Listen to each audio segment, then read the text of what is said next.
Hey everyone, welcome back to DigiTech Dynamo. Today we're building a temperature monitoring system using an Arduino, an LM35 temperature sensor, and a 16x2 LCD display. This project is super simple and perfect for beginners who want to monitor temperature in real time and display it on an LCD. So let's dive in.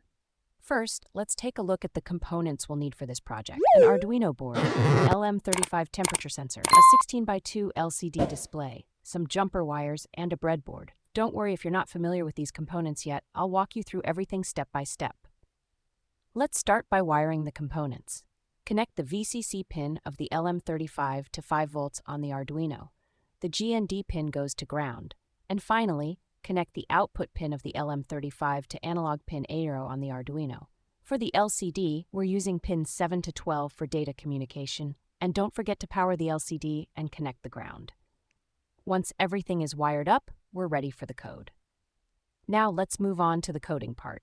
In this project, we're using the LiquidCrystal library to control the LCD, and we'll also write code to read temperature data from the LM35 sensor. Here's how it works.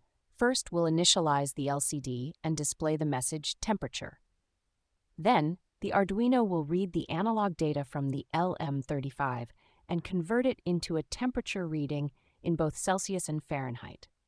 Finally, we'll display the temperature on the LCD, and if the temperature goes above 86 Fahrenheit or about 30 Celsius, the LCD will show a high temp warning. Now let's upload the code and see the results in action. As you can see, the LCD is displaying the current temperature in Fahrenheit, and if the temperature exceeds 86 Fahrenheit, it shows a high temperature warning. Watch what happens when we warm up the sensor a bit. You'll notice the warning message appears on the screen when it detects a higher temperature. Pretty cool, right? And that's it. We've successfully built a temperature monitor using an Arduino, LM35 sensor, and LCD display. This project is perfect for beginners and can be expanded further by adding a buzzer or even logging the data to an SD card. If you enjoyed this tutorial, don't forget to hit the like button, subscribe, and turn on notifications so you don't miss out on any future projects.